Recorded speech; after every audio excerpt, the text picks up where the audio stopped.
Buenas tardes, España. Buenos días, México. A quienes nos acompañan en esta emisión de Latinidades desde el estado de Nuevo León, les damos la bienvenida. Recientemente en España se llevaron a cabo elecciones, unas elecciones de vértigo. Durante semanas se habló de la ola imparable de la derecha, pero no fue así. Como una final de agónico y paradójico campeonato, la izquierda resistió. Con todo, esto aún no termina, empieza. Para hablarnos de toda esta cuestión, nos acompaña una escritora, analista de la realidad europea, latinoamericana y de Asia Occidental, y directora del medio digital revista La Comuna, Carmen Parejo Rendón.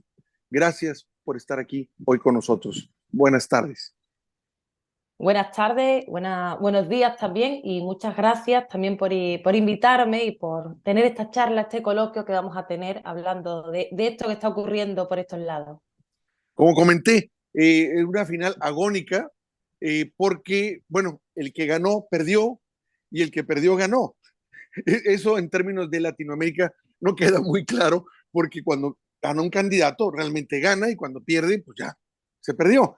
Y en España se da esa situación de que ganando puedes perder y no formar gobierno y perdiendo puedes formar gobierno. Así que aún no sabemos qué va a pasar y no están las cosas aún en claro. Creemos que todo, al menos es lo que nos enteramos, depende de las alianzas que pudieran hacer los partidos, en este caso el PP y el PSOE, para poder lograr gobernar.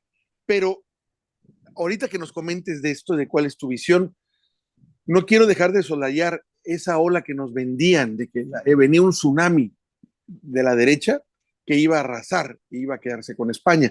Y bien sabemos que esa ola de la derecha se estaba manejando desde Italia y también de otros gobiernos de ultraderecha que están en otros países europeos. ¿Y por qué me comento esto? Porque teníamos siquiera una preocupación leve, si quieres, o digna de tomarse en cuenta, porque cada vez que se acelera la ultraderecha ya, que no es sino una derecha fascista, nazista, vemos cómo se vuelven locos todos los derechangos que tenemos aquí en México y en Latinoamérica, cómo se aceleran, cómo elevan su nivel de agresión e insulto a todo lo que consideran oposición. Entonces, eso nos preocupaba, que ese nivel iba a subir, se iba a poner más grosero y más salvaje.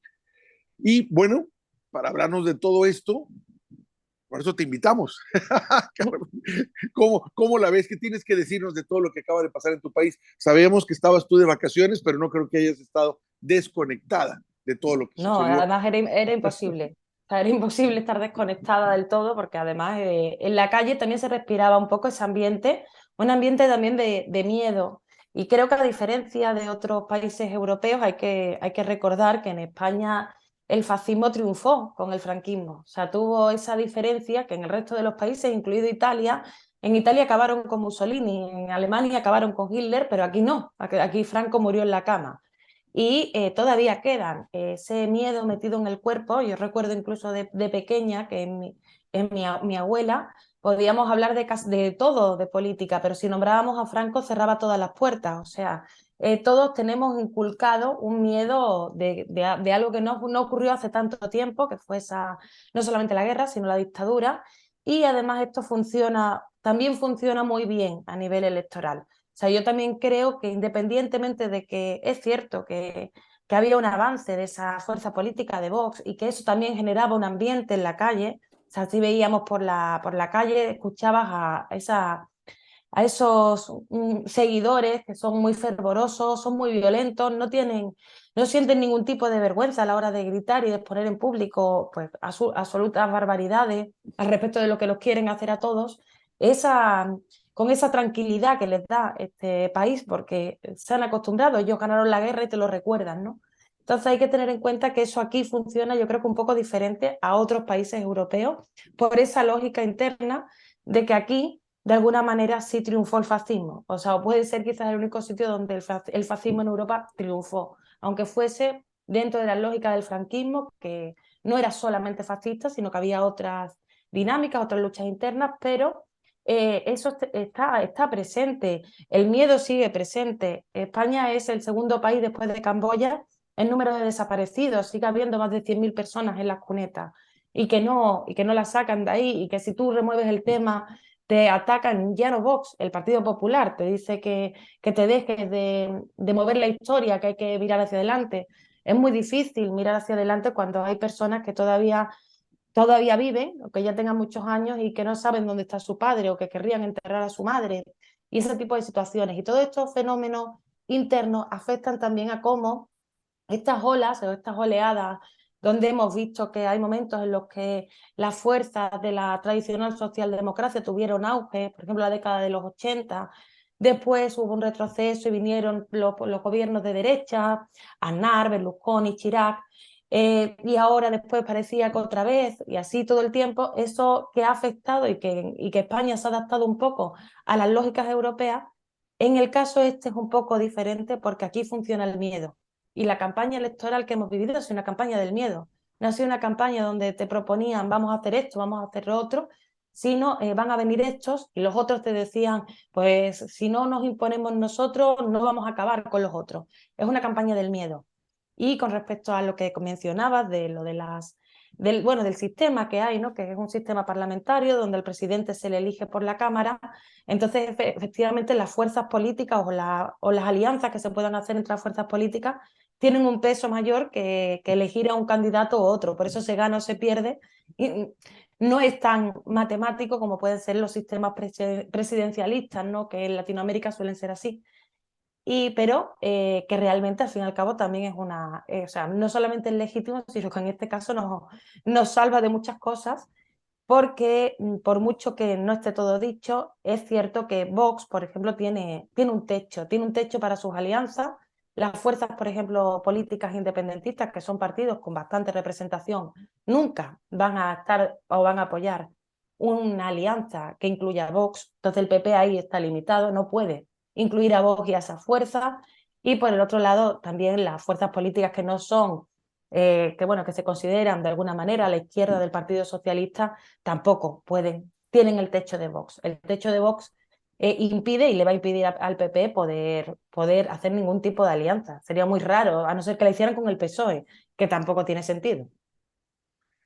Pues mira, que nos acabas de dar un panorama bastante interesante y similar también a lo que pasa en México, porque aquí el miedo es lo que avienta siempre la derecha en sus campañas. Lo hacían desde antes de que ganara nuestro presidente, en las dos anteriores elecciones en las que le hicieron fraude, porque así fue, en la que el temor era, viene AMLO y va a ser Venezuela, y viene AMLO y te va a quitar tu casa, viene AMLO y te va a quitar tu auto, viene AMLO y se come niños. Eso también lo llegué a escuchar, suena absurdo, pero así era. Y una derecha, que a mí me tocó verlo, en esos sistemas de redes, como es el WhatsApp ahora de redes sociales, en las cuales rezaban el rosario para que se fuera, para que se muriera. Yo vivo en ese estado que se maneja de esa forma. Y por eso la preocupación, al menos personal, de que en España no triunfara la derecha, esa derecha extrema, porque dije, aquí se van a alborotar estos todavía, se envalentonan más porque están patrocinados desde allá, de España. Y bueno, ¿cuáles serían las perspectivas que tú ves, Carmen, de que pueda formar gobierno? Pues ahora sí, que el PSOE, porque te comento, realmente, independientemente que hubiera una antipatía, porque así se manejó contra Sánchez, contra Pedro Sánchez, y que personalmente no me haya gustado que haya tomado algunas decisiones que considero lamentables, como sobre todo el caso saharaui, que es algo que me preocupa. Digo, ¿cómo fue que entregó a los saharauis totalmente a Marruecos? No hizo mal trabajo. Me refiero, aumentó económicamente, aumentó el salario mínimo, hizo a través de Yolanda Díaz, es una buena ley hasta donde pudieron, que no se veían en España en mucho tiempo. Entiendo también que la pandemia les pegó muy duro porque habían hecho lo que hacen todos los gobiernos neoliberales, o sea, entregar el sistema de salud a los privados y que les pegó ahí, pero entiendo que no manejó tan mal las cosas. Me llama mucho la atención también cómo se manejó la derecha en relación a Sánchez o España. Digo, ya llegar a esos niveles de extremo, dije, bueno, al rato lo van a decir aquí, en América Latina, con la candidata ahora, que esperemos que sea la que pueda ganar, en la que va el puntero, Claudia Sheinbaum, que pudieran decir, ¿qué es Claudia o es México? Porque se manejan con esos niveles de absolutismo total, ¿no?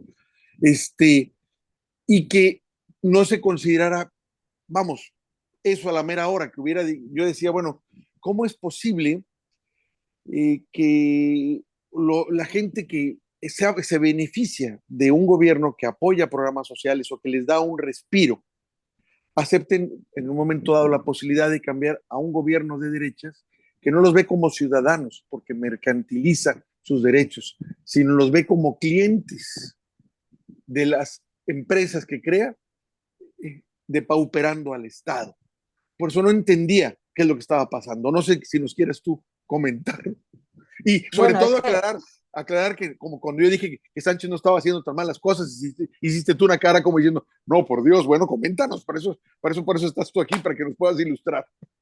bueno, claro, no, es que, a ver, bueno, en primer lugar sí que hay que decir que cuando hablan de España, en el caso de México yo creo que es un poco diferente, o sea, pero en el caso de España, como pasa con casi todos los países de la Unión Europea, la cuestión de ese patriotismo tan de bandera, que es un poco folclórico que nos venden, o sea, en cambio se queda completamente eclipsado porque las políticas, al final las políticas importantes, las estructurales, no las está decidiendo ni Pedro Sánchez ni las hubiera decidido Feijóo, sino que se deciden desde fuera, se deciden desde la Comisión Europea, que de hecho ahora, 2 días antes de las elecciones, ya se había anunciado que se está iniciando un nuevo proceso, en este caso, de privatización del sistema de pensiones, que esto viene no de que lo decida, en este caso Pedro Sánchez, sino de es la condición que se impuso desde Europa para los fondos Next Generation, que son unos fondos que se dieron en relación con la COVID. En relación con la pandemia se dieron unos fondos, pero la Unión Europea funciona como el FMI, o sea, él te da fondos a cambio de. Y entonces realmente este tipo de políticas se están aplicando, las ha aplicado este gobierno, las ha aplicado los anteriores, y hubiesen elegido a quien hubiesen elegido, las hubiesen seguido aplicando, porque desgraciadamente la ausencia que hay es que no está eso en el debate. O sea, estamos hablando de todo menos del hecho de que no pueden hacer nada, nada más que dar algún tipo de ayuda económica o social para frenar los procesos de privatizaciones que se están dando, la sanidad, que es el otro punto que va a ir después de las pensiones, y que eso se genera desde la Unión Europea, que no es cuestionada por nadie, desde la Comisión Europea, que no es tampoco siquiera votada por nadie, o sea, es un organismo completamente opaco y antidemocrático, pero es quien toma las decisiones en Europa, y que desgraciadamente en esta campaña del miedo, la situación económica, que no está tan bien, o sea, que la mayor parte de la gente no la percibe como positiva, porque en efecto se han privatizado muchas cosas, la sanidad no está bien, la educación ha tenido merma, la vivienda es imposible, es un país que está destinado al turismo, donde todo el mundo está siendo expulsado de en las ciudades no se puede vivir, son todos hoteles, y está todo enfocado a sacar dinero de lo único que les queda, que es el turismo, porque la industria también se produjo una desindustrialización muy fuerte, cuando la pandemia también se vio. Aquí no podían poner los tapabocas o las mascarillas, no las podían poner obligatorias porque no tenían de dónde sacarlas, porque no había manera de fabricarlas en el país. Había que exportarlas y Alemania se quedó con todas, y entonces no era posible. Entonces hay una serie de problemas estructurales que están presentes, entonces hay un desgaste social. Pero como no se plantea de dónde viene esa problemática, al final lo que ocurre es que estas políticas de miedo, por ejemplo, vos culpando a los inmigrantes o el otro, eso ayuda a que al final, pues evidentemente, culpes al que esté en el gobierno, sea el que sea, cuando realmente, desgraciadamente, estas políticas las aplican todos porque nadie se atreve a enfrentarse ni a la Comisión Europea, ni a, por supuesto, a la OTAN, que es quien está detrás, por ejemplo, de la traición completa y absoluta al Sáhara, que es algo que socialmente tampoco se entiende. También también han jugado, por ejemplo, Vox mucho con eso, ¿no? Con Pedro Sánchez y su relación con Mohamed VI, ¿no? Con el rey de Marruecos. Es cierto, hicieron un acuerdo que nadie sabe exactamente de qué va. O sea, hay una serie de cosas oscuras que como nadie las enfrenta, pues evidentemente este tipo de grupos políticos que son en esencia muy oportunistas, siempre lo han sido, pues las aprovechan para atacar, no para solucionar el problema, pero sí para atacar, o en este caso para culpar a los inmigrantes, los gays o lo que sea, ¿no? Entonces, esa es un poco la problemática, porque la situación económica realmente no está bien, el precio de la vida se ha encarecido muchísimo, la inflación está desorbitada y las clases populares son las que lo están padeciendo y no tienen respuesta por parte de la izquierda. Simplemente, aunque fuera un poco de honestidad, es decir, no podemos hacer nada, esta es la situación que hay, pero desgraciadamente lo que ha habido ha sido una negación. No se puede negar que la situación no es buena y no se puede negar también que España no es un país soberano, que realmente las políticas económicas que están implementando se las determina Europa y las políticas en relaciones internacionales las determina la OTAN. Y al fin y al cabo así es como se está manejando. Y lo que nos dejan es una especie de política de andar por casa, donde al final se pelean entre sí utilizando pues, nuestros fantasmas del pasado, como decía antes, ¿no? Con ese país donde sí triunfó el fascismo. Pues lo que nos dices es trágico, porque realmente les dejan muy pocos márgenes de maniobra, prácticamente de ser solo una especie de relaciones públicas a nivel de interior para justificar las medidas que les imponen de afuera y cómo tratar de poderlas facilitar o que las gentes las acepten y se me hace muy dramático. Entiendo que, bueno, así deben estar el resto de países, Portugal, Italia, Alemania, todos sometidos. Nos queda claro ese sometimiento, al menos en Latinoamérica, eh, ahora que estalló el conflicto con Rusia en Ucrania, en la que pues, vimos que los que realmente están perdiendo, pues es Europa con la situación. Y también nos llamó también mucho lo que ha pasado recientemente también cuando hubo esa reunión de la CELAC y la Unión Europea, cuando desde antes ya veíamos que desde Europa nos querían imponer la agenda, la misma que les imponen a ustedes en relación a Ucrania y en relación, como bien dices tú, a la OTAN y que afortunadamente América Latina dijo no. Y también vimos y vemos una desesperación del conjunto de los países europeos porque ahora nos vengan a manejar espejitos diciendo, mira, ahora les vamos a invertir 45.000 millones de dólares, pero sabemos que es nada más porque les preocupa que China ya está dentro aquí. Entonces, digamos que afortunadamente fue interesante esta reunión con la CELAC, porque yo creo que es de las primeras veces que América Latina dice, pues no, no estamos de acuerdo. El otro tema que tendríamos también que definir son los tratados de libre comercio, que sabemos que así como son realmente abusivos los que se manejan con Estados Unidos, también son abusivos los que celebra América Latina con Europa. Entonces, para Europa, para ser, manejándose como la encargada de Estados Unidos de someter a América Latina y de imponer la agenda de ellos o de ustedes o la que les impone Estados Unidos con la OTAN para América Latina, pues fue un fracaso. No resultó lo que se esperaba. Pero para centrarnos en España,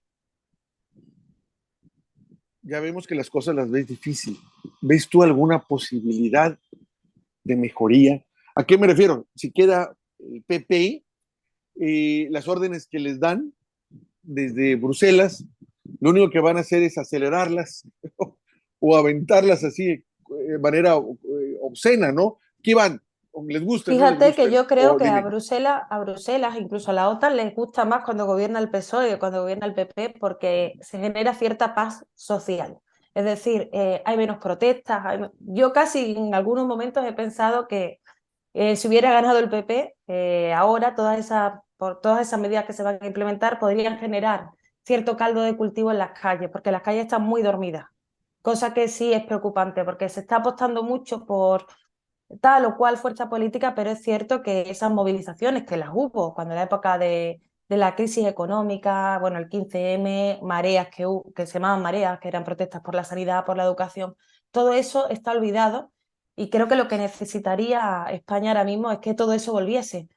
Y parece que no vuelve y que la situación pues sigue siendo muy complicada en las relaciones, que estaba hablando también un poco relaciones internacionales, la guerra en Ucrania y sobre todo la participación de la OTAN en ese conflicto y las sanciones contra Rusia están dañando fundamentalmente a Europa, pero por los datos que hay, no tanto al sur de Europa, o sea, no tanto a países como España, que al fin y al cabo su gas lo trae de Argelia.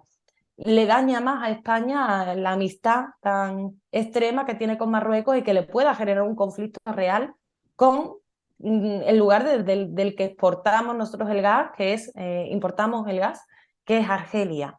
Es decir, no es tanto Rusia, sino más bien sería el conflicto con Argelia. Europa se está peleando con todos sus vecinos y eso es un problema que, que vamos a tener y que ya estamos teniendo. Pero insisto, en este momento las sanciones contra Rusia, aunque han dañado a todos, quizás a los países del sur no es como en la época de la crisis económica, que éramos los más damnificados, sino que ahora está siendo más duro para los países del centro de Europa, sobre todo para Alemania. Pero aún así, aunque ese escenario sea un poco más favorable, estamos en las mismas, porque como estaba diciendo antes, no hay ninguna soberanía para eso. Y yo creo que la esperanza tiene que llegar de la calle y que las calles tienen que volver a reactivarse. Y desgraciadamente no parece que eso esté ocurriendo, parece que la única forma de movilizar es a través del voto. Y el voto, pues como estábamos hablando, tiene sus limitaciones, porque estamos donde estamos y hay sus limitaciones. Y si queremos grandes transformaciones, habría que poner cosas sobre la mesa. Era normal y era habitual en el contexto del Estado español eh, la, la, el rechazo a la OTAN y al hecho de que España esté dentro de la OTAN, a que haya dos bases estadounidenses en Andalucía, en el sur donde yo estoy. Hay dos bases no de la OTAN, sino estadounidenses, que son la de Rota y la de Morón, y que son, además que se utilizan, que han sido muy destacadas en Libia, en Siria, y que ahora además querían también que fueran útiles para el conflicto en Ucrania. Y en medio de este contexto, unas movilizaciones que han sido históricas, que ha sido esa lucha contra la participación de España dentro de la OTAN, no existe. Estamos en medio de una guerra que no hemos declarado, que no es oficial, pero que parece que los tanques están en Madrid, tal y como nos lo plantean. Y somos objetivo militar porque tenemos bases estadounidenses en nuestro territorio y no hay protesta social sobre eso.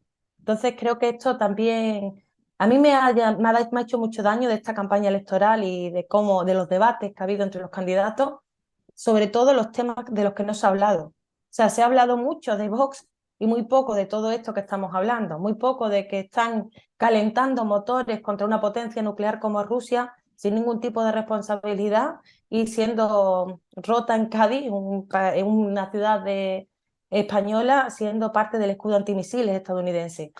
¿Por qué nadie habla de eso? ¿Por qué ninguna de las fuerzas políticas que tienen representación hablan de eso? Bueno, pues yo me voy a centrar en lo que creo que habría que hacer, porque tampoco está habiendo esa protesta, esa movilización social que lo exija. Entonces creo que a lo mejor la solución pasa por la calle primero y después ya más allá.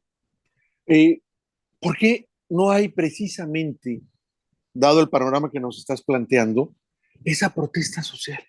¿A qué se debe que la gente esté dormida o está adormecida por los medios que controla la derecha para que la gente esté entretenida con sus cosas, buscando la manera de sobrevivir, pagar dónde vivir, que sabemos que en España es un problema el asunto de la vivienda, o cómo pagar los recibos de luz? Todo eso realmente distrae. Cuando te dicen, oye, mira lo que está pasando, levanta un poco la cabeza y mira la situación en la que nos estamos viendo en términos políticos y económicos, y la gente realmente cuando está metida en este tipo de problemas de sobrevivencia, no tiene tiempo para poderlo hacer. Los políticos sí, porque para eso se les paga. Y eso es la envidia, y tienen el dinero para hacerlo y no sufren. A ellos se les garantiza su salario y andan para arriba y para abajo y te dicen que comparten tu situación y que sienten simpatía por ella, pero nada más, no llegan a eso. Ellos no llegan con problemas a fin de mes, no llegan con recibos de que gire su vida alrededor del pago de recibos, de luz, de gas, en fin. La gente sí, pero se entiende también de que el estar centrado así te impide ver lo que viene, algo más grave. ¿Será esa la situación que está pasando en el pueblo español, de que no se den cuenta? Bueno, eso y que también hay cierto como desgaste, porque, a ver, yo creo que la izquierda española ha hecho una clara dejación de funciones en los últimos años. O sea, se ha centrado mucho en debates en luchas que no están mal, pero en luchas identitarias relacionadas con la identidad, la sexualidad, todas esas cuestiones que está bien, pero se han olvidado de toda la cuestión social y económica. Lo han dejado en un segundo plano, quizás porque les ha parecido más difícil, yo no voy a decir que sea por otra cosa, pero eso también les ha alejado de la propia clase trabajadora mayoritaria, porque no se están planteando esas problemáticas de las facturas, de la inflación, de todo eso que realmente es lo que les preocupa. Eso no está presente, sino más bien parece que es un debate constantemente filosófico y no conectado con la realidad material, una realidad material bastante dura. Entonces eso ha alejado a la izquierda y a la mayor parte de las clases populares, las ha alejado durante estos últimos años. ¿Qué ocurre? Que tampoco es que se vayan a ir a la extrema derecha como ha pasado en otros sitios, porque Vox no es un partido como el partido de Le Pen en Francia, que sí tiene cierto obrerismo, ¿no? Vox no disimula, Vox es neoliberal y lo deja claro. O sea, no es un partido que haya intentado ganarse a esa gente, pero sí, por ejemplo, con ese discurso anti-inmigrante, le da una respuesta a por qué tu situación es mala. Y aunque eso es mentira, sí que de alguna manera parece que alguien se haya preocupado en algún momento de que están mal.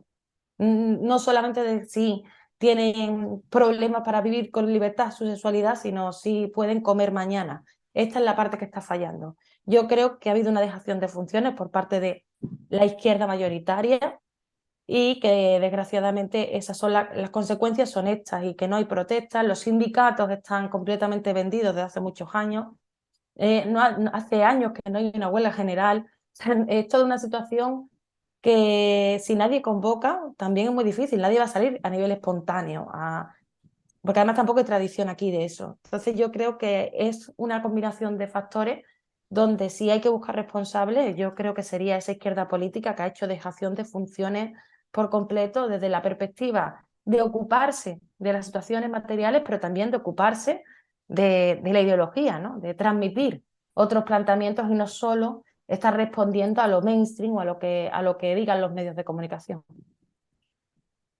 Nos das un panorama bastante fuerte e interesante. ¿Qué crees que vaya a pasar, Carmen, próximamente en relación a quién va a gobernar?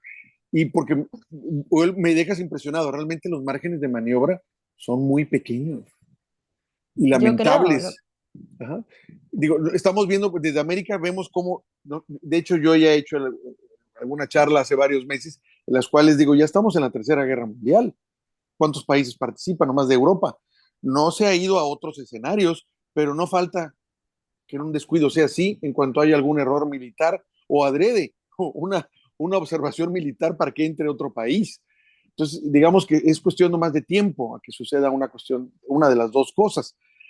Pero, ¿qué crees que vaya a pasar? O sea, ¿quién queda en este caso? a nivel militar espero que no, que no llegue así la situación, pero sí que creo que ahora mismo sí que hay esperanzas en el mundo, que para mí las esperanzas son ese decir que no, que hizo Latinoamérica en la cumbre de las CELAC con la Unión Europea, también es la actitud que están teniendo los países africanos que realmente están por fin pudiendo desarrollar esa descolonización que nunca se llegó a llevar al 100%, porque a todos sus líderes los fueron asesinando y después no hubo manera de salir adelante, y que ahora vemos también a esos países africanos como un bloque exigiendo una serie de derechos, exigiendo su soberanía política.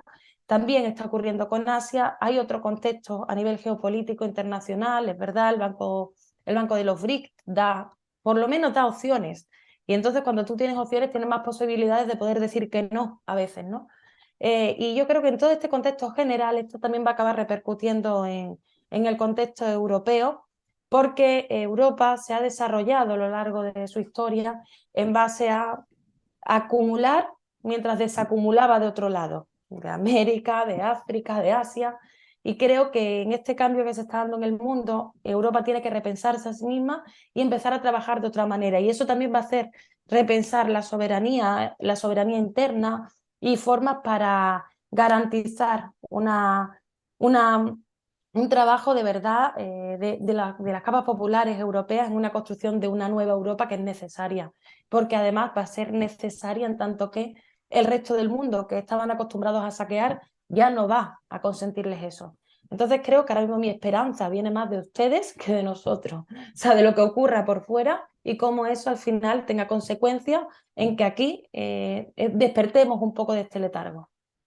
Me gustaría, aprovechando que nos estás haciendo el favor de estar aquí en esta charla, que nos dieras tu visión precisamente de Latinoamérica, en términos generales, de los países que por su ebullición te puedan llamar en este momento la atención. Pero yo de entrada te voy a imponer uno, mi país. ¿Cómo estás viendo México? Antes de irnos a Colombia, irnos a Argentina, Perú, por ejemplo. Yo en primer lugar tengo que decir una cosa que no es peloteo, que además lo he dicho muchas veces y hay pruebas de esto que voy a decir, que para mí México es como mi segundo país, o sea, yo mi país favorito del mundo sí que le tengo bastante cariño y por lo tanto a veces no soy objetiva del todo, sino que tengo ese lazo de simpatía especial por México.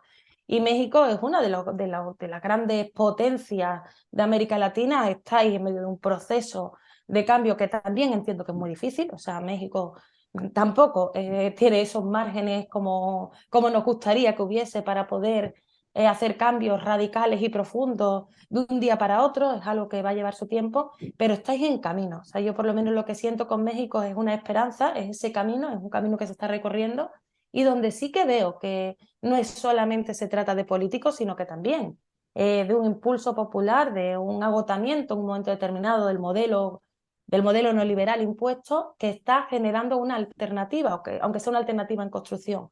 Esto, con otros rasgos, porque cada país tiene lo suyo, se ha ido dando durante estas últimas décadas en distintos países de América Latina, pero creo que ahora mismo es muy importante porque de las tres grandes potencias como es México, Argentina y Brasil, están más o menos en sintonía, bueno, cada uno con sus discrepancias, pero pueden estar más o menos en sintonía y eso va a ser clave para poder dar un impulso general, no solamente a esos países. Entonces, yo tengo, pese a todo, tengo optimismo. Hubo una época de flujo, otra de reflujo, como ya sabemos, pero creo que ahora estamos otra vez para adelante y estoy muy optimista con respecto a América Latina porque creo que, a diferencia de aquí, que estamos en un viejo mundo que se muere, vosotros ya estáis en el nuevo mundo que se construye, aunque nada se construye de un día para otro. Esto lleva un camino y creo que lo que tenemos que hacer desde aquí es, de hecho, aprender mucho de lo que está ocurriendo allá. ¿Cómo ves a Colombia? Bueno, pues lo mismo, Colombia es un país muy complicado también, porque Colombia no, primero que nadie, yo creo que por lo menos yo no esperaba que a mí Petro me ha sorprendido para bien porque esperaba muy poco de él. O sea, tengo que decirlo así de claro. O sea, no tenía ningún tipo de expectativa y ha hecho algunas cosas que realmente demuestran que sí que está en la sintonía que estábamos hablando, de que ya esos modelos previos están agotados y hace falta construir algo nuevo. Colombia, como he dicho, me parece un país muy complejo donde las correlaciones de fuerza son muy difíciles por sus propios conflictos internos de diversa índole.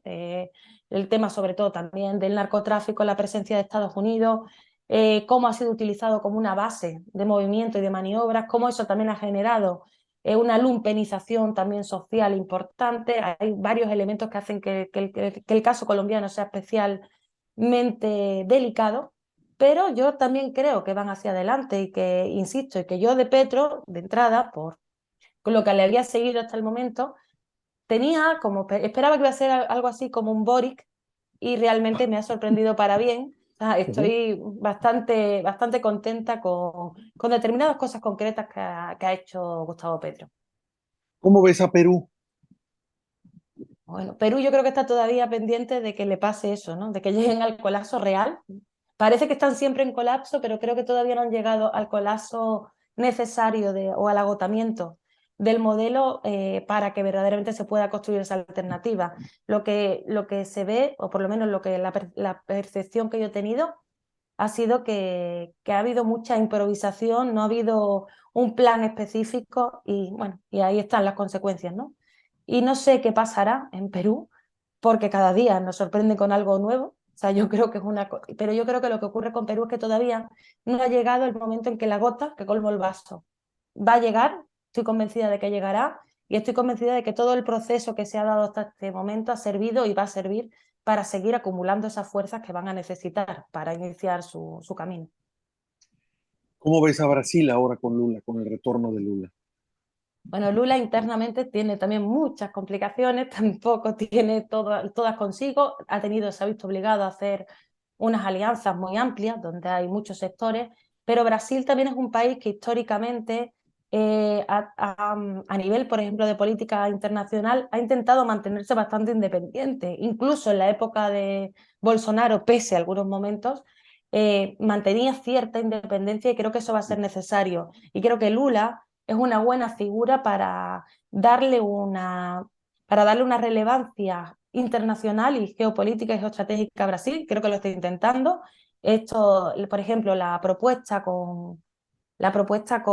para la propuesta de paz para Ucrania, el hecho de que Brasil intente tener o ganar ese protagonismo, ese rol de carácter internacional en diplomacia, es bueno para Brasil, es bueno para la región, y Brasil no deja de ser, como estaba diciendo antes con México y Argentina, estamos hablando de los motores del continente. Entonces es muy importante tener un Brasil que tenga claros los objetivos y que tenga claros sobre todo esos principios de soberanía de cara al futuro. Después tendrán sus luchas internas porque, insisto, han tenido que hacer unas alianzas muy amplias, eso va a ser difícil de trabajar, pero un país soberano va a poder construirse internamente mucho mejor que uno que no lo sea. Boric, ahorita que lo mencionaste. Bueno, yo creo que a Chile le pasa un poco como a España. O sea, de hecho, a mí Chile y España se me parecen muchísimo. Y cuando mi crítica a la izquierda española, pues mi crítica a la izquierda chilena van así como un poco de la mano. Al final lo que yo vi con Chile es que tras el estallido social de 2019 se buscó polarizar con el pinochetismo directamente y claro, al final se quedaron otra vez, se limitaron mucho las opciones. Era o nos quedamos como estamos, es decir, un Bachelet 2, que eso es Boric, o podemos ir a peor. Entonces, antes de ir a peor, pues al final se han quedado con el mal menor y el mal menor está siendo la gran marioneta de Estados Unidos en todos los foros. O sea, ya ha ido a varios escenarios donde está dejando claro que efectivamente no forma parte de ningún proceso de transformación, no forma parte de esos procesos populares que sí que se han dado en el resto del continente, y considero que Chile, bueno, Chile tiene mucho trabajo que hacer y tiene también una problemática interna, que era un poco, por eso digo, como en España, que es esa relación que aún mantiene con la dictadura y lo que supone incluso a nivel sociológico esa dictadura aún en Chile. Argentina, ¿cómo ves? Sobre todo ahora que se le viene encima las famosas PASO y las elecciones, Dios, qué cosa que tan complicada. ¿Y cómo ves tú las cosas?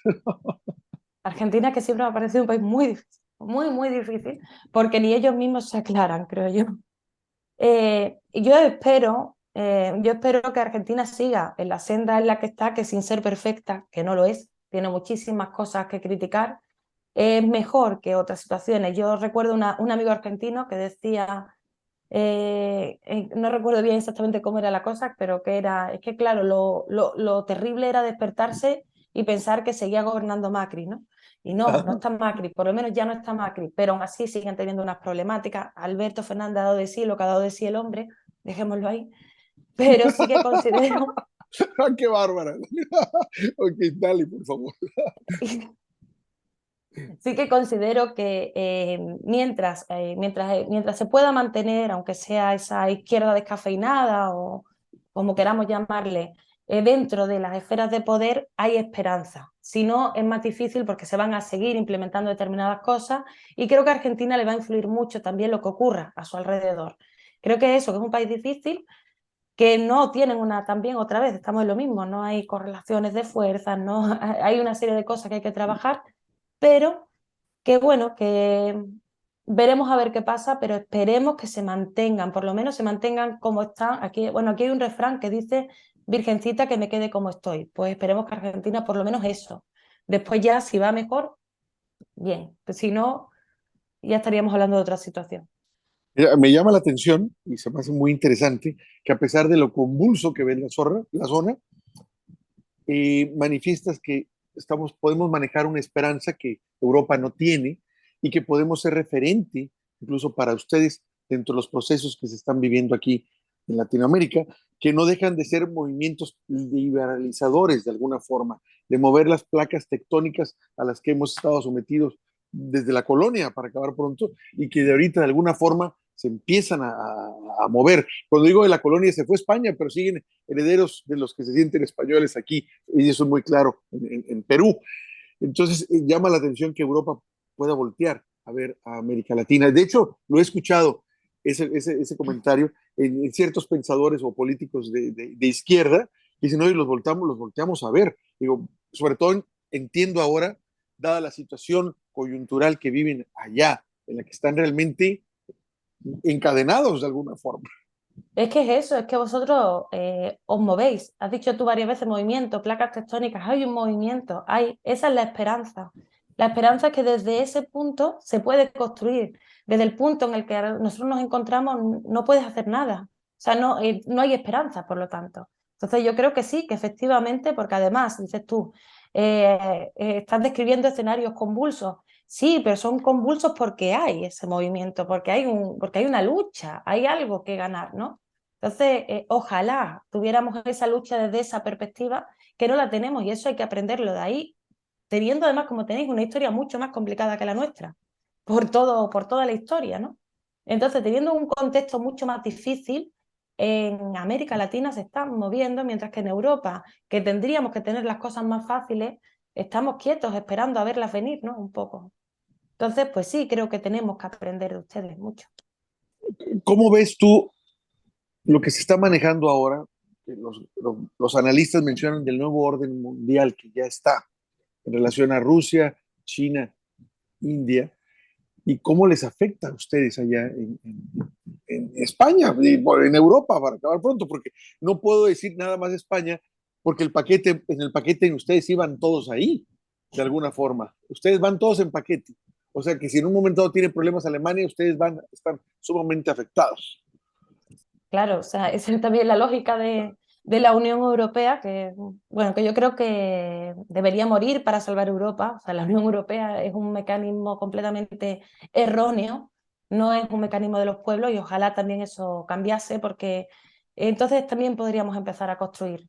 No estoy hablando de que tuviéramos que estar separados, se puede uno unir, pero se puede unir uno como en la CELAC o te puedes unir como en la OEA. Entonces creo que es más importante saber cómo unirte, ¿no? Que el hecho en sí de estar unidos o no estar unidos. Y bueno, con respecto al nuevo orden mundial, bueno, yo creo que es muy difícil porque cada uno tiene también una idea distinta de hacia dónde vamos con respecto a qué es lo que va a pasar, si vamos hacia un mundo otra vez dominado por dos bloques enfrentados, si vamos hacia un mundo donde va a haber distintas potencias o varios polos que van a ser representativos y los demás van a estar de alguna manera sometidos a estos polos, o si vamos a un mundo del multilateralismo clásico, ¿no? De Kant, ¿no? Que defendía que se iba a garantizar la paz de los estados porque todos íbamos a estar mirándonos como iguales. Ojalá vayamos a esto último, lo veo difícil, pero sí que creo que no vamos hacia un mundo de bloques, creo que Rusia y China ahora mismo tienen una alianza y es lógica, también dentro de la lógica de los BRIC, pero son países con intereses en momentos, bueno, incluso a nivel ideológico muy distintos. Después también hay otros países como la India, que también tampoco tiene unas buenas relaciones, por ejemplo, con China. O sea, aquí no va a ser tan fácil, no es como el bloque de la OTAN al que estamos acostumbrados, eso sí que es un bloque, donde van todos a una incluso en contra de sus propios intereses. Creo que lo que vamos es hacia la construcción de unas relaciones internacionales más democráticas y creo que eso ya es un gran paso y que va a ser positivo también internamente para los países porque nos va a poder dotar de herramientas para las mejoras internas sin el miedo a que esto sea utilizado desde el exterior para expolios, saqueos, para todo lo que ya hemos visto en otras ocasiones. Así que yo lo Y que apuesto es a por eso, hacia un multilateralismo de relaciones internacionales más democráticas. Carmen, sabemos y lo mencionamos al principio que tú eres la directora del medio digital revista La Comuna. Por favor, háblanos de este esfuerzo y dinos cuál es la dirección que tienen ustedes digital para que las personas que nos hacen favor de vernos nos puedan ver. Digo, porque yo sí la había escuchado y creo que haber leído varios artículos de esta revista que tú diriges. Por favor, danos más información de ella, cuándo, cómo nació, cuál es el propósito. Me queda claro que con todo lo que tú nos dices, cualquiera que nos escuche va a entender que vale la pena leer lo que ustedes escriben ahí. Tenemos, bueno, la comuna nació ya en 2017, entonces el contexto a nivel mediático, político, estaba sobre todo en torno a Siria y a Venezuela, que eran como los dos grandes focos de la noticia constante. Bueno, entonces éramos un grupo más pequeño de personas que nos dedicamos también profesionalmente a esto, algunos, otros no, pero sí al tema o bien del periodismo, de temas audiovisuales y demás, y decidimos que queríamos crear también una forma de hacer lo que se llama contrainformación, es decir, aprovechar los contactos que teníamos en determinadas zonas también para poder contrarrestar la información, hacer análisis desde otra perspectiva, no solamente desde las perspectivas más hegemónicas, y poder con ello también poner nuestro granito de arena a lo que para nosotros es muy importante, que es un derecho humano muy vulnerado, que es el derecho a una información veraz. Eso no lo hacemos desde un lugar aparentemente neutral, como nos venden, sino que nosotros sí que consideramos que hacemos un periodismo partidario con respecto a la emancipación de los pueblos. Esa es la principal causa política que defiende el medio. Bueno, con los años han ido aumentando el equipo. Muchos de nuestros autores, de hecho, son de Latinoamérica, otros son de España, otros son de otros países. El medio es en español. Y bueno, www.revistalacomuna.com, y también estamos en Facebook, en YouTube, en Twitter, como Revista La Comuna. Y bueno, estamos tratando de aportar en este mundo, en nuestro tiempo libre, porque es muy difícil, si no, porque también tenemos que comer y tenemos que trabajar en otras cosas. En nuestro tiempo libre estamos tratando de aportar esos análisis partidarios desde la perspectiva de los pueblos, que son los que menos suelen contar en los grandes medios, y siempre defendiendo el derecho a una información veraz. Eh, Cuidar mucho, por lo tanto, también evitar todo tipo de fake news, incluso las nuestras, ¿no? Porque a veces también hay fake news nuestras. Mira, qué interesante. Espero que ahorita el productor me va a indicar si escuchó bien para que pueda pasar esto ahorita en la charla, la dirección de ustedes.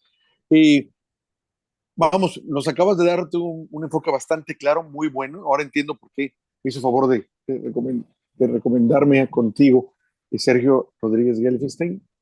No es común que nombre personas que él reconozca con capacidad de análisis geopolítico, y vaya que lo cubres el requisito. Y yo te quiero agradecer de veras la charla que nos estás dando. Y no como deben ser las cosas, no necesariamente son cosas agradables de escuchar, no hay necesariamente un final feliz, no estamos hablando de Walt Disney, estamos hablando de la realidad que enfrenta Europa, como también de la realidad que enfrentamos aquí en Latinoamérica, que no es feliz porque no queremos que sea así, porque los pueblos todavía no se avientan la batalla de decir vamos a ser felices al coste que sea, sobre todo porque contra los que nos están imponiendo no serlo, ¿no? O sea, depende de nosotros pelear por esa felicidad como pueblos. Y me gustaría que cerraras esta charla con alguna visión que tú tengas, de algo general o algo particular En sobre relación cómo con lo ves tú la que, situación. en relación con lo que estás comentando, hay una mentira que nos han contado también mucho, y de esta mentira de estas que nos dicen mil veces y nos creemos, que es que parece que el mundo no puede cambiar, pero realmente si coges cualquier libro de historia, el mundo ha cambiado muchas veces. O sea, el mundo no ha parado de cambiar. Ahora, como decías, el mundo para cambiar necesita pues el empuje que le tenemos que dar, ¿quién es? Pues el pueblo o los pueblos, ¿no? Los distintos pueblos del mundo tenemos que darles empuje, pero creo que es importante romper con la mayor mentira, con la mayor fake news que nos venden, que es que la situación es mala, pero que no hay alternativa. Sí la hay, el mundo ha cambiado muchas veces y siempre ha cambiado para mejor. Eso yo creo que es importante recordarlo. Carmen, pues yo la verdad te quiero agradecer esta charla que nos diste. Quiero públicamente abusar de ti y para decirte que te pienso volver a convocar porque creo que tu análisis es muy valioso y muy certero, claro, y muy entendible, hasta pedagógico. Y eso es valioso. Y porque realmente nos interesa saber qué pasa en tu país y sobre todo qué pasa en Europa y desde tu particular perspectiva, cómo nos ven de allá para acá. Y créeme que nos interesa mucho que se dé la batalla que se está dando en América Latina, por lograr esa soberanía e independencia que todavía está negada y en la que se conquista sobre el metro 5 o 10 centímetros. Y a veces no puedes lograr más, pero cuando menos ya no es un metro, ya te faltan 90 y vas avanzando y vas avanzando. Y luego tienes retrocesos. Dios, sí, esto es el cuento de nunca, nunca acabar, pero tenemos que dar la batalla. Y si la damos en términos de optimismo, la vamos a poder dar con más alegría que sintiéndonos mal desde el pesimismo. Te agradezco nuevamente esta charla y estamos en contacto. No te quiero quitar más tiempo. No sé si nos quieras recomendar algún libro, dos o tres que te hayan ayudado a ti mucho en la lectura que haces del mundo y que puedan servir Yo, ahorita en este momento. Dale. yo suelo preguntar mucho esa pregunta cuando yo hago entrevistas, pero nunca me había planteado si me la hacían a mí, qué iba a decir. Entonces, bueno, Piénsale, dale, dale. pero yo si me pongo, a ver, yo de formación estudié literatura, entonces tengo eso ahí. Entonces, siempre voy a recomendar primero un libro de literatura, que a lo mejor caigo en un tópico, pero para mí es fundamental, que es Cien años de soledad, que me gusta especialmente. Así que bueno, ese, y creo que es importante para la política también, porque Cien años de soledad sirvió para contextualizar muchos elementos de la historia de Colombia que hoy en día también son necesarios para comprender la Colombia actual. Y después también que es, bueno, no es solo, no, esto ya no es tan literario, aunque tiene su momento literario, serían Las venas abiertas de América Latina, porque ese fue el granito que hace que yo creo que cualquiera, por lo menos desde estos lados del mundo, nos entre ese gusanillo por seguir estudiando y por seguir aprendiendo y por seguir conociendo la realidad latinoamericana, la realidad de esos pueblos que han luchado, que han construido y que aún siguen, bueno, como he dicho antes, siguen dando un ejemplo para todos. Pero bueno, es que hay muchos libros, realmente no sé. La retirada de Noam Chomsky de este año, que también me gustó mucho, también es muy recomendable. Mm, es que hay muchos, no sé, ahora mismo me pongo nerviosa y ya no sé por dónde salir. Di los que tú gustes, los que se te vengan a la cabeza que para ti han sido importantes, para que tú creas Ese, que pueden orientar a las personas. sí, bueno, ese libro me gustó porque a veces, bueno, la perspectiva sobre Estados Unidos y sobre el papel de Estados Unidos en el mundo, yo creo que es necesaria conocerla y profundizarla porque estamos muy mediatizados y creo que se nos olvida que la guerra esta, que de alguna manera sí es una guerra mundial, porque se ha dado ya en muchos escenarios, lo que está ocurriendo en Ucrania se parece mucho a lo que ocurrió en Libia, en Siria, en Irak, en Afganistán, es decir, esto es la historia de nunca acabar. Y con respecto a América Latina, pues ocurre tres cuartas de lo mismo. Estamos hablando de cómo Estados Unidos también se valió de la construcción de un patio trasero, que es como se viene siempre a denominar, para poder convertirse en el hegemón mundial y que deberíamos de construir ese mundo multilateral o multipolar donde ya no exista nadie que se pueda imponer al resto y esto, desgraciadamente, es el fenómeno que hay ahora mismo, ¿no? Entonces, bueno, me estoy yendo otra vez, Ajá. pero bueno, también me he estado leyendo, aunque no me lo he terminado y no quiero, pero me estoy leyendo ahora con el tema de Rui Mauro Marini, con el tema de la dependencia de América, que no me acuerdo ahora cómo se llama el libro. ¿No Bueno, te acuerdas que? no me acuerdo de sí, porque es Dialéctica de la dependencia. Ok. Sí, Dialéctica de la dependencia, que habla también de América Latina y de cómo eso es fenómeno de la desposesión y de la posesión, por el otro lado, la acumulación frente a la desposesión en América Latina. No sé, es que hay muchos libros realmente muy interesantes y bueno, también tengo este, lo que pasa es que este recién me lo empecé, que no sé si se ve, El nuevo topo. Ajá. de Mir Sader, que se llama Los caminos de la izquierda latinoamericana. Este me lo he empezado ahora, así que bueno, también os lo dejo ahí. Como referencia. No, pues ya no te quitamos más tiempo. Te mando un fuerte abrazo. Gracias por ver a América Latina como la ves, sobre todo que sientas simpatías por mi país. Tú sabes bien que aquí en México se quiere mucho al pueblo español. No nos gustan las empresas que vienen ahora sí, a explotarnos, a que nos vienen a robar totalmente, eso no, pero el pueblo español sabemos que es otra cosa. Aquí siempre se le recibe con cariño y con los brazos abiertos. México tiene mucho que agradecerle a España, como también sabemos que España tiene mucho que agradecerle a México. y eso, entonces es una situación correcta, ¿no? Hay agradecimiento mutuo, pero yo sí quiero recalcar que la cultura mexicana subió mucho, mucho cuando llegaron esos refugiados españoles aquí a mi país, en detrimento de España, porque se vino gente genial, incluso aquí en donde yo estoy, vinieron poetas de primer nivel, vinieron gente que creó librerías, como la librería Cosmos, fundaron el Instituto Cervantes en Tampico, Tamaulipas, porque ahí llegaron, desde como el puerto de llegada era el puerto de Tampico y puerto de Veracruz, e hicieron instituciones que todavía de alguna forma permanecen. Y gente que reconoce, a ver, bueno, mi padre fue uno que se formó en esa institución y reconoce, y se acordaba, ya falleció mi papá, pero recordaba con un alto gusto y una alta dignidad de haber estudiado, de haber tenido esa calidad de maestros y de gente que venía de España refugiada aquí. Y bueno, ya ahora sí, ya no te quito más el tiempo. Bueno, Y de solo veras, decir dime. en relación con lo que has comentado, primero eso, el agradecimiento también por acoger a toda esa a todas esas personas que sí, que también es verdad que eran ilustres y es verdad que también aportaron en México y que fue en detrimento, pero aquí hubieran tenido muy mal futuro, así que eso, Exacto. también ese agradecimiento. Y por otra parte, a que solamente hubo dos países en el mundo que nunca reconocieron el franquismo, que fueron la Unión Soviética y México, que la gente lo de México hay veces que no lo sabe. México nunca reconoció al gobierno franquista, así que muchas gracias por eso también. Gracias a ti y que tengas muy buenas tardes allá en España. Nos vemos pronto, Carmen. Gracias.